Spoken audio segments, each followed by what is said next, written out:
And our final story is from the state of Minnesota. The Trump administration appears to be dialing back its tone and tactics days after the killing of a second US citizen. Political pressure is forcing a reset. Questions over federal conduct and accountability are rising, and the White House appears to be in damage control mode. Now, a senior US immigration official, Border Patrol Commander Gregory Bovino, is expected to depart Minneapolis. Bovino had been the public face of Trump's immigration operation. He drew national attention during the immigration crackdown in Los Angeles last summer, an operation that triggered widespread protests and heavy public scrutiny. He has coined the turn and burn tactics. The idea is to get in and out of making arrests as quickly as possible to avoid confrontations with protesters. Now, his departure from Minneapolis signals a shift in the White House's approach, following the weekend shooting of Alex Pretti. As some immigration agents prepare to leave, President Trump has sent his border czar, Tom Homan, to take charge of the on-the-ground operations in the city. Trump also said that Tom Homan will meet with Minneapolis Mayor Jacob Frey on Tuesday. The decision comes after the killing of Pretti on Saturday. Eyewitnesses claim he was filming federal agents when a confrontation ended with him being shot multiple times on a Minneapolis street. Federal officials say agents acted in self-defense, claiming Pretti had a handgun and resisted efforts to disarm him. During this operation, an individual approached U.S. Border Patrol agents with a 9mm semi-automatic handgun. The agents attempted to disarm the individual, but he violently resisted. Fearing for his life and the lives and safety of fellow officers, a Border Patrol agent fired defensive shots. Medics on the scene immediately delivered medical aid to the subject, but the subject was pronounced dead at the scene. While tensions in Minneapolis remain high, residents say fear has gripped communities, with many afraid to leave their homes or go to work.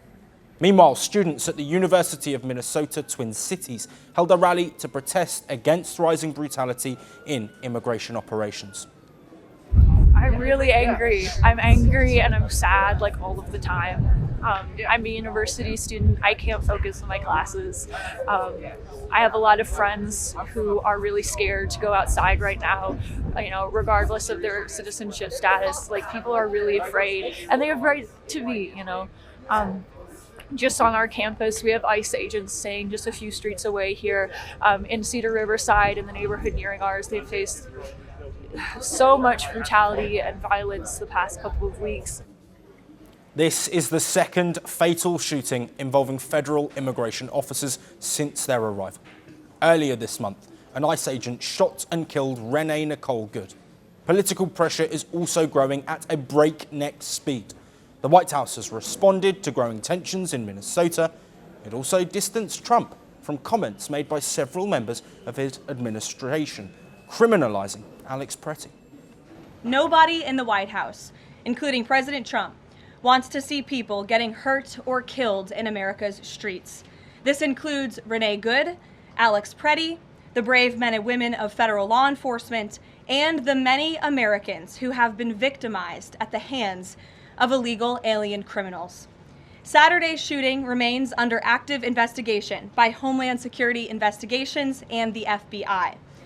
And President Donald Trump appears to be softening his tone after holding separate conversations with Minnesota's Democratic Governor Tim Walz and the mayor of Minneapolis.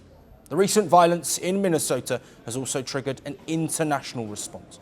German Chancellor Friedrich Merz spoke out from Hamburg, expressing deep concern about violence in the United States. I assume that the American authorities will now thoroughly investigate whether it was necessary to shoot in this case, whether there really was a threat to the officers involved. In any case, I must say that I find this level of violence in the United States worrying, to put it this way. In London, Minnesotans living abroad joined a Solidarity with Minneapolis rally, urging global attention to protests against US immigration enforcement actions. Several Republicans have also voiced concern about the situation in Minneapolis. Former Vice President Mike Pence called images related to the fatal shooting of Alex Pretti deeply troubling. Meanwhile, a court hearing on a lawsuit seeking to halt ICE operations in Minneapolis concluded on Monday without a ruling.